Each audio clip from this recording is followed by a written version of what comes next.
Immediately after I bought a house with a cozy garden, which I dreamed of creating in a place of peace and solitude, my husband Mason and his mother Vanessa, exchanging meaningful grins, broke my enthusiasm.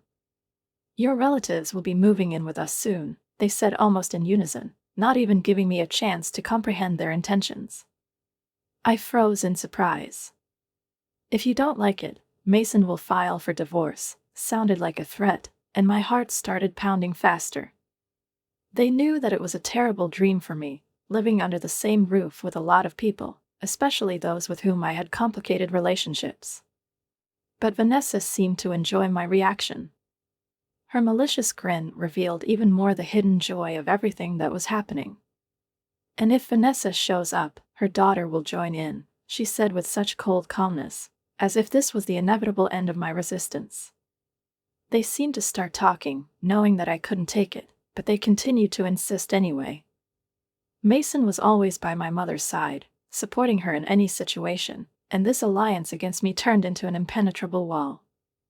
Every day, when I passed Vanessa, she watched me surreptitiously, as if to remind me of her power. Every day her presence felt like a heavy burden, and my attempts to maintain my independence gradually faded away. But I didn't want to give up. In an instant, a terrible thought seized me, and I said out loud, "No, I don't want to live with you."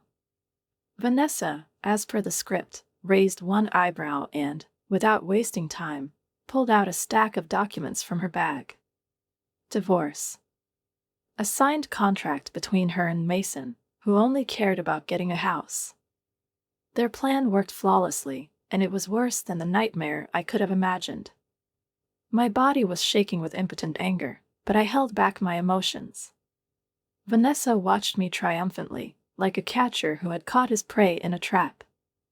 I signed the documents with almost mechanical calmness. I packed my things one night when the house, which seemed so cozy and safe at first glance, suddenly became a place that only caused me fear and disgust. Every step beyond the threshold was a step towards freedom, but in my heart I knew that there was another test ahead. When I moved in, my phone wouldn't stop ringing. My ex-mother-in-law literally bombarded me with calls, demanding a meeting. "Do you understand that you need to talk to me?" Her voice sounded urgent. I knew that this meeting would be the final act of our confrontation, and I had to endure it. But I was ready. When I got there, Patricia was meeting me on the street, as if nothing could break her routine that day. She was calmly strolling along the path near the house, not at all resembling the woman who, according to Henry, had suffered from a leg injury for years. Her unexpected cheerfulness startled me, but she didn't seem to pay attention to it, as if it was something completely natural.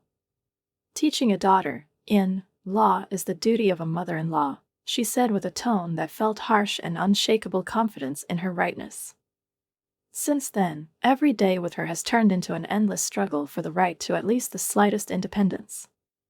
Patricia, not hiding her satisfaction, controlled my every move, putting me in front of the fact that living here and being a daughter-in-law are the same thing, as if I owed her by birth. Henry, as usual, remained silent. His actions were reduced to eternal excuses. When I brought up the possibility of living separately, he avoided any direct answers, as if he was afraid of falling out with his mother. Her opinion was like a law to him. He never stood up for me when she didn't hesitate to make caustic comments. "Yes, Mom has a complicated character, but what can you do?" All he could say was, and I could only nod, holding back my anger. Over time, this pressure began to manifest itself on my health. I began to feel incessant anxiety, and depression enveloped me like a heavy blanket. The doctor said that I have an adjustment disorder. Every morning, waking up in this house, I felt my strength melting away, and the thought that my days were frozen in routine here killed any hope of a normal life. Patricia, on the other hand, seemed to only increase her pressure by not acknowledging my painful conditions. Every day off turned into a series of endless errands. "Have you finished cleaning the room yet? Have you gone shopping yet? Check the discounts in the shops, don't waste your money," she ordered in a tone as if she was managing an entire staff of servants. Please, Patricia, don't yell at me, I begged desperately. I have a headache. I'll do the cleaning and shopping later. But that wasn't enough for her. When you're told to do something, you do it immediately. You're a daughter-in-law, not a maid, right? Each time, her voice sounded like a reminder of my inferior position in the house. Patricia demanded more from me than I could physically do. Her old house was falling apart before her eyes.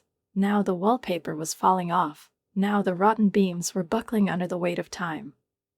But she made me do all this as if it were my direct responsibility. Henry tried to avoid talking about the future. Yes, I know this house is rented for pennies, but that's all we can afford, he said when I tried to start a conversation about buying my own home. And Patricia, disappointed by her son's weakness, turned her anger on me. It was at this point that things got even worse. Henry found out that his sister Kelly was returning home after the divorce, and, of course, she brought her little child with her. I got kicked out, she complained, as if it was something natural. And when I found out the reason for her expulsion, I was shocked. My ex kicked me out when he found out that I slept with his boss. I was stunned by her revelation, but Kelly just smiled as if the story didn't matter to her at all. Her behavior was striking in its indifference and carelessness. Kelly turned out to be a complete copy of her mother, Patricia, and her demands were not long in coming either. You have to clean my room, she said, as if it were a matter of course. I'm raising a child, you won't understand this, because you don't have your own children yet. It's harder than you think, so thanks in advance for the help. And every time she left her daughter to me and went to the game room, my feelings of despair only intensified. Kelly did not work, did not help, and her days of idleness were mixed with nights when she was having fun with dubious friends from the past. She didn't do anything around the house, although she obviously felt entitled to demand support from me. One day, Kelly handed me a painting bag with an indifferent look, as if it were a simple household request. When I opened it, I felt something snap inside me. My father's cufflinks, his ring, and antique lighters were all lying at the bottom, as if it no longer mattered. These things, the only memories of the person I cared about, were now in Kelly's hands, and her indifference only increased my sense of loss. What do you expect from me? I asked, feeling a lump grow in my chest. She shrugged her shoulders and replied with cold nonchalance, sell them and make sure you get a good price. I stood rooted to the spot, not believing my ears. These things were supposed to be remembered as a symbol of my past, my childhood, and the father I loved so much. But Kelly looked at them as a simple source of money, which she would no doubt spend on her slot machine entertainment. Deep down, I knew I couldn't do what she asked, but I took the bag anyway, hoping Henry would step in. When I returned home, I handed it to him, briefly explaining the situation. Henry took it in silence and left without saying a word. I didn't know what he had done with these things, and honestly, I didn't want to know. Things have gotten worse since then. Things started disappearing from my house more and more often. Little things like clothes or jewelry just disappeared. Kelly, of course, denied any involvement, but I knew it was her doing. All this happened against the background of how my relationship with Henry continued to deteriorate. I began to suspect him of infidelity when I heard from one of my colleagues from another agency that Henry had been seen in the company of a young girl in one of the neighboring cities. They walked arm in arm, laughing, as if nothing in the world could mar their day. My anger and bitterness grew every day. I work like a horse, I work on weekends, and you're having fun with some young woman? I blurted out one of our evenings when I couldn't hold back anymore. Henry just waved it off as if it was all nonsense. It's not cheating, he muttered. She's just a masseuse. And I just needed to relax. You're married, Henry. You have no right to go to such places. I screamed, feeling my heart pounding in my chest from resentment and anger. Kelly watched our fight, laughing hysterically. Patricia wasn't happy either, but not for the reason I was hoping for. According to her logic, if the husband goes to such places, then it's his wife's fault. You're not devoted enough to Henry, or this wouldn't have happened, she chided me with cold condescension. Patricia, is that wise? I tried to object, but she quickly stopped my attempt. This is the norm in this house. A man has the right to everything, and a wife must forgive. This is a man's strength, and you have to be generous and accept it. Her words sounded like a mockery, each time making me feel more isolated and unhappy. They lived by their own rules, by their own perverted code of honor, where forgiving infidelity was a virtue, and taking care of my husband was my only goal in life. Every day I struggled with a feeling of powerlessness and hopelessness. Patricia and Kelly continued to act like I was a maid in their house. They bossed me around, demanding lunch by noon, while lazily lying on the couch. Hey, why isn't lunch ready yet? You're doing everything so slowly, it's annoying. And when I dared to answer that I was busy, that I was cleaning the garden and shopping, they only snapped harder. Don't talk. You should know your place as a daughter-in-law. Every day it became more and more difficult for me to tolerate this attitude. I've wanted to divorce Henry for a long time, but I knew it wouldn't be an easy step. After all, if it were that simple, I would have left long ago. I remembered Eric, the newspaper manager who had introduced me to Henry, and that boss, Richard, who always asked me to be careful and not make mistakes that might embarrass him. Patricia was well aware of these connections and skillfully used them against me, each time reminding me that I could not destroy my reputation. I was caught between a rock and an anvil, not seeing a way out of this suffocating situation. And yet one day it changed. My suspicions about Henry were confirmed when my friend from another agency received convincing evidence of his infidelity. This was the beginning of my plan. The first stage was completed, and now I had to think about the next step. I knew that just leaving wouldn't be enough. One evening, after dinner, there was a real estate catalog spread out on the dining table. It was the same catalog that I put in my bag, and it immediately became clear that someone had rummaged through my personal belongings. My first thought was that it was Kelly's doing. Look at this, she said with a malicious smile. Julie was planning to buy a house. I felt a surge of irritation. Did you go through my bag? Why would you do that? I demanded, trying to control myself. But Kelly just waved her hand, as if my outrage was an empty sound. Oh, calm down. It's a nice house, really. In the countryside, but quite decent, she continued, completely ignoring my indignation. Patricia, who has already looked at the catalog, supported, yes, this is a house with a garden. I've seen him in photographs. It looks good. Henry also did not stay away and joined in. A man must be brave. Home is an important decision, but if you decide to become the mistress of your hearth, I will support you. He even hinted that he would help financially if we decided to take this step. The whole conversation was filled with a strange mixture of supportive words and barely noticeable jabs. Patricia pretended to support me, but her eyes betrayed something else. Maybe this is a chance to finally move out of here, I thought, but then I saw Patricia and Kelly exchange knowing glances. It was a fake. They weren't going to let me go so easily. When I asked Henry in whose name the house would be registered, he frowned as if the question didn't make sense. Of course it's mine, he replied with that self-confidence that always caused me cold disappointment. I took a deep breath and said decisively, okay, if that's the case, then I'll continue with the purchase. The two of us will move in. Henry froze for a moment, and then replied, of course, let's move forward. But barely a few days had passed after signing all the documents and completing the deal, when Henry and Patricia, with smirks on their faces, announced the unexpected news. We're moving too, Henry said, and there was an ominous note in his voice. What? But you said we would live there alone. I exclaimed, feeling my hopes dashed in an instant. Patricia immediately intervened. her voice full of sarcasm. We decided to live together. You're not going to say no, are you? If you refuse, I'll just force Henry to divorce you. And what do you think your boss Richard will say?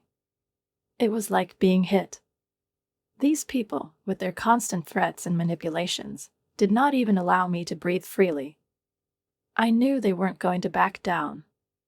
If I had succumbed to their blackmail, then every day in the new house would have turned out to be the same hell as in the current one. I saw Kelly already watching our exchange, ready to join her mother. It was like a nightmare scenario that happened over and over again, and I wasn't going to let it go on. No, I said firmly. I'm not going to live there with you. Patricia was furious. Her eyebrows shot up, red veins stood out on her temples. She was ready to tear me apart. You don't seem to understand that you have no choice, she growled, taking out the divorce papers that she had apparently prepared a long time ago. Henry had already signed them, as I noticed. Her face was beaming with triumph.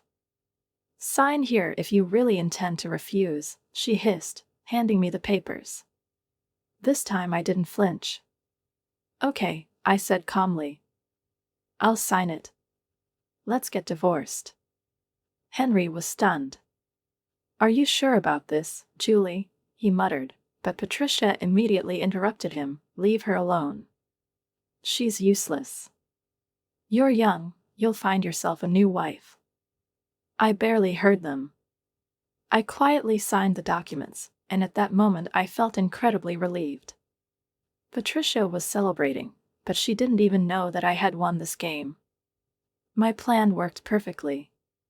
A few days later, after moving into a new apartment, I started receiving calls from Patricia.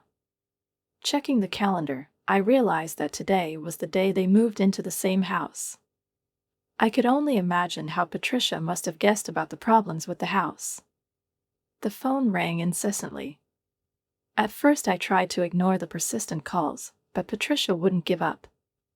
In the end, annoyed by her persistence, I replied. She didn't even say hello. Her voice was a sharp cry. Julie, how could you do that? Which house did you give us? I calmly replied, Hi, Patricia. What are you talking about? I don't understand. But her screams continued. Don't play the fool. You knew this house was defective when you bought it, didn't you? You knew this place was cursed. Her rage was literally oozing through the phone. And then I realized that my trap had worked perfectly. The house that I specifically chose really had problems with the land. There were old mine tunnels underneath, which made the soil unstable and caused subsidence.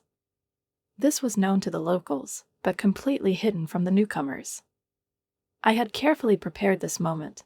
I had made sure that they fell into this trap, and now I could hear their anger bubbling through the phone. Come on, Patricia, you're probably wrong. There can't be such problems in the house, I said innocently, although I could hardly contain my laughter inside. But Patricia wasn't that simple. You knew. Don't pretend. Come and see this mess immediately, she demanded. No, honestly, Patricia, I never want to see you again, I replied firmly. Her rage reached a new peak, and before I could hang up, she started screaming even louder, but I didn't care. I didn't want to have anything to do with these people anymore. A minute later, the phone rang again. Henry answered the phone this time. His voice was much softer, almost pleading. Julie, please think a little about our situation. We've been together for so long. I couldn't help but be sarcastic. Henry, have you ever thought about my feelings? About how I've been living in isolation all this time? He, as always, was unable to answer. I'm sorry. I'm sorry. Just tell me where you've moved to so we can meet and discuss everything. His voice was almost trembling with tension. Why? So that you show up and I have to move again? No, Henry, I want to cut all ties with you. I'm not going to see you anymore, I replied coldly. The conversation turned out to be completely meaningless. Henry and Patricia moved on to even more outrageous claims. They say that the divorce is invalid, that we are still a family, and that we need to meet to sort everything out. But the documents were signed and certified, and colleagues from the office registered them at the mayor's office. The divorce was real, and no amount of screaming could change that. However, their persistence forced me to make a decision. To put an end to these endless calls and threats, I needed to meet with them and I wasn't going to let them control the situation. Okay, I finally said. I will meet with you, but I will choose the place and time. After careful planning, I decided that meeting at a cafe would be the safest option. I chose a public place where no one could ambush me or take advantage of the situation.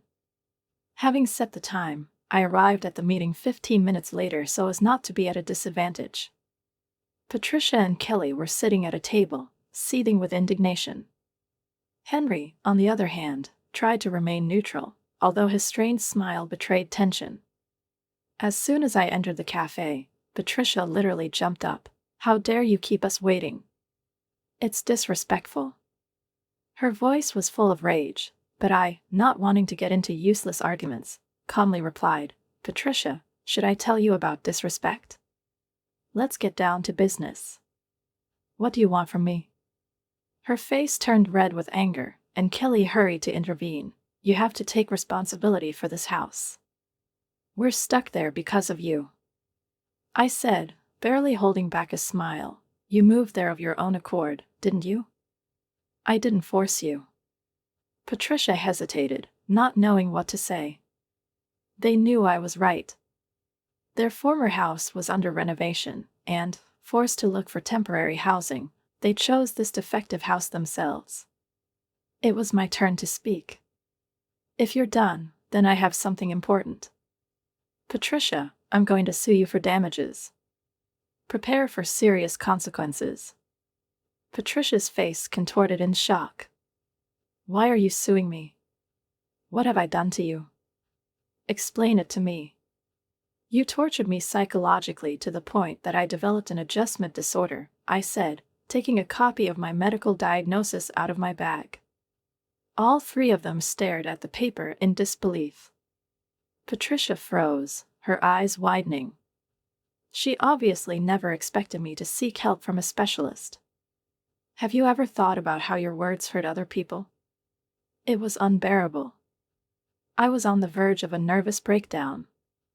"I cried at night, suffered from insomnia and pain," I continued, feeling the past suffering begin to come out. Patricia, losing her composure, cried out, "It's because you're weak. You were a lousy daughter-in-law." Her voice rang throughout the cafe, attracting the attention of other customers. I did not tolerate insults.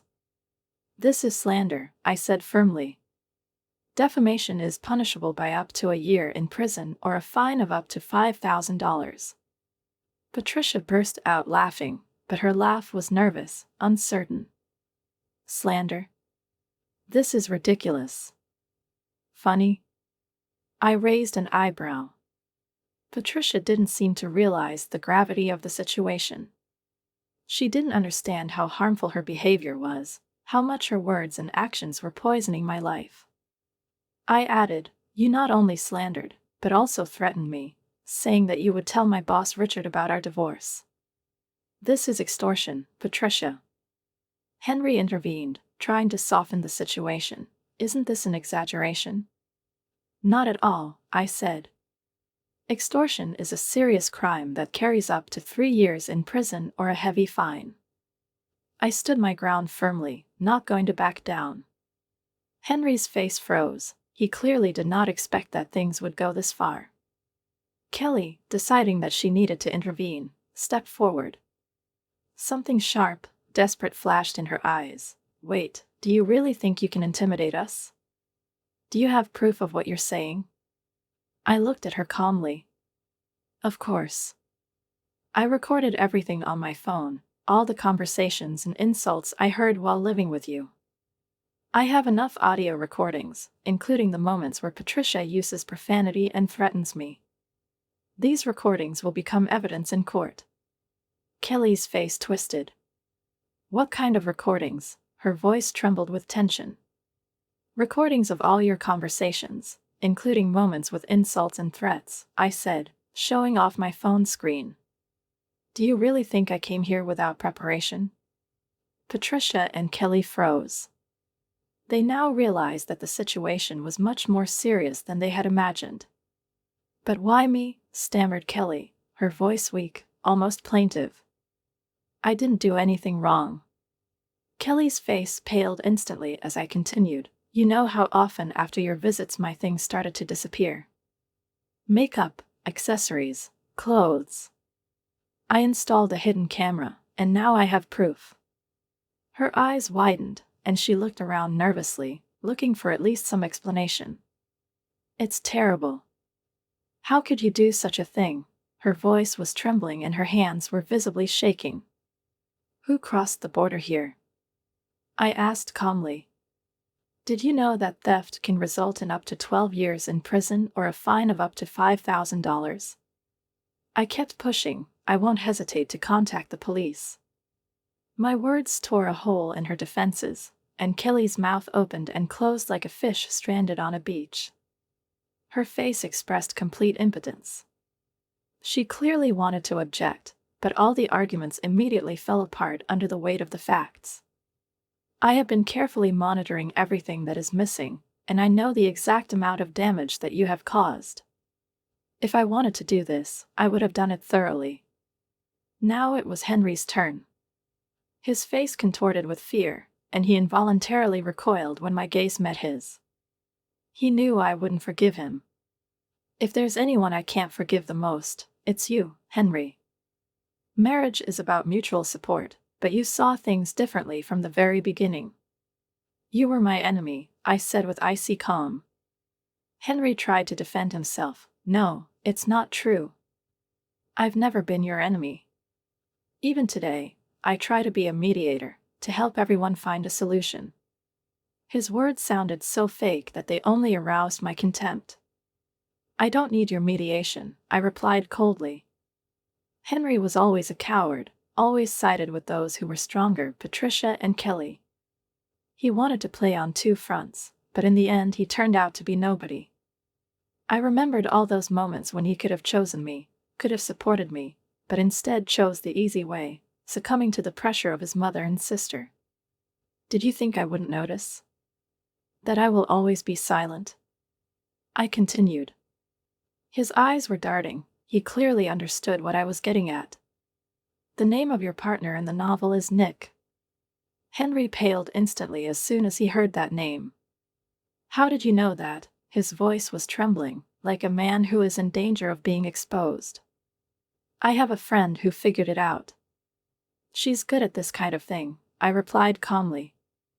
I even have photos of you and Nick going into the hotel. I took out my phone and showed him the pictures. No. Don't show them. Henry shouted in panic, trying to take the phone from me, but it was too late. I deliberately turned the screen so that Patricia and Kelly could see the photos. He tried to interfere, but resistance was useless. I knew that his moral character had not mattered to them for a long time. They were all one, lying, selfish, but now exposed. When I put the phone away, Henry, Patricia and Kelly were sitting defeated. They did not know how to react, realizing that further resistance was pointless. I put my phone and a copy of the medical diagnosis back in my bag, carefully folding all the evidence I had. Their false excuses have been dispelled, and now they are left unarmed in the face of the truth. I intend to go to the police, no matter how you decide to act, I said firmly. And don't try to escape, it will only make your situation worse. And make sure you don't follow me. Henry tried to plead again. Don't be so cold, Julie. We were married. You can't just break it all up. His words sounded pleading, but I didn't have a shred of regret. Yes, we were married, I replied icily, but it was a mistake, and I feel incredibly relieved that we are no longer together. Do not try to contact me unless it is absolutely necessary. And don't wait outside my office. Henry fell silent, realizing that this was the end. I gave the trio a final farewell warning and left the cafe. When I left, they were left sitting at the table with devastated expressions. Every word, every step had brought them to this moment. Their own mistakes were now clear to everyone. The fog that shrouded our story finally lifted, and they seemed to be left without the power to change anything. But it didn't matter anymore. Soon, rumors of Henry's divorce spread through his work. Everyone found out not only about his infidelity, but also about how he treated me. Those who once respected him now refused to talk to him, avoided him in meetings. And it all started from the moment when Eric, our mutual friend from a subsidiary newspaper company, introduced us.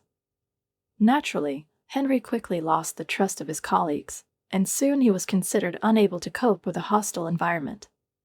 He eventually quit, and finding a new job proved to be a real challenge for him.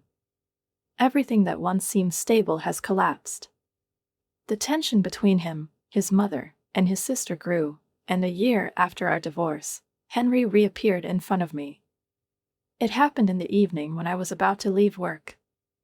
When I heard my name, I turned around and saw a man in front of me whom I barely recognized. Henry was exhausted, with a face that bore the marks of time and life's hardships. "Henry," I began, narrowing my eyes, "I barely recognized you." "I know," he managed to say, avoiding my gaze, "people say I've changed." He looked like he had been through hell. "Patricia and Kelly were convicted and fined, weren't they?" I asked, realizing that life in their family couldn't stay the same. "Yes," he confirmed gloomily, "they are indeed experiencing financial difficulties. They still have to pay the mortgage on that damn defective house. Patricia and Kelly are now working, although they couldn't even think about it before. If they hadn't done that, we just wouldn't have survived." I was silent, waiting for him to continue. Henry sighed heavily, then squeezed out, "They dream of returning to a life where they could rely on your income and mine."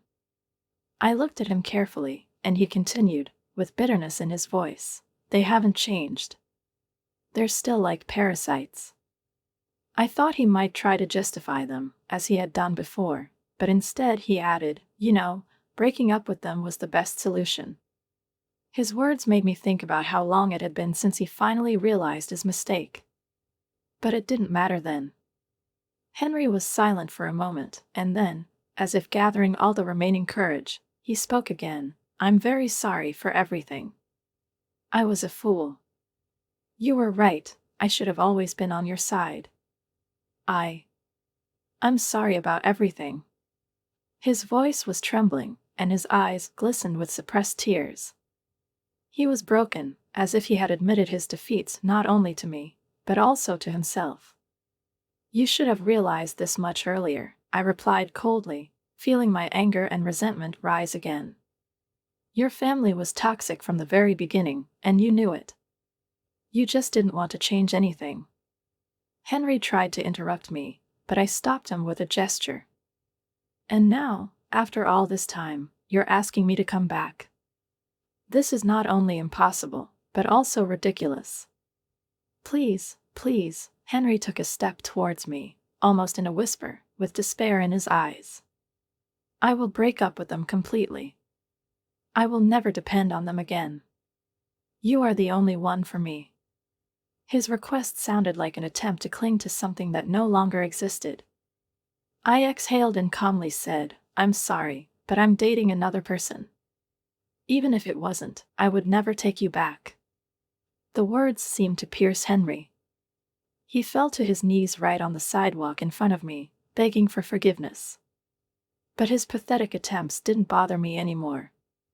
I looked at him with cold indifference. If I had been less well-mannered, perhaps I would have just turned away or spat on his weakness. But instead, I left him there, broken and lost, and went home without looking back. That was the last time Henry tried to contact me. I never heard from him directly again. However, the real estate agent I worked with told me that Patricia, Henry, and Kelly had completely fallen apart. They could not find a common language, Their relationship was deteriorating every day, and the poverty into which they fell only aggravated their mutual hatred. Neighbors often heard screams and the sound of broken glass in their house. Patricia and Kelly could not forgive each other for the poverty that had befallen them, and Henry, who had lost all will, only stood aside, unable to change anything. Their house, which no one wanted to buy, was soon sold for next to nothing, and now the three of them were practically on the verge of poverty. I could easily imagine how one day they would stand together under a gray sky, cursing each other for bringing themselves to such a state. At the same time, my life began to take on a new, bright future. I was thinking more and more about my new partner, a man who showed me what real care and respect are.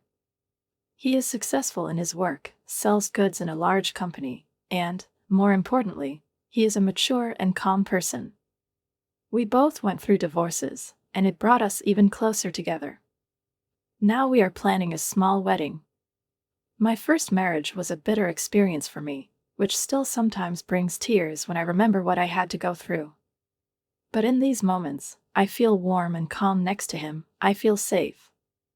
I've come a long way, full of pain and disappointment, but now I'm finally where I need to be.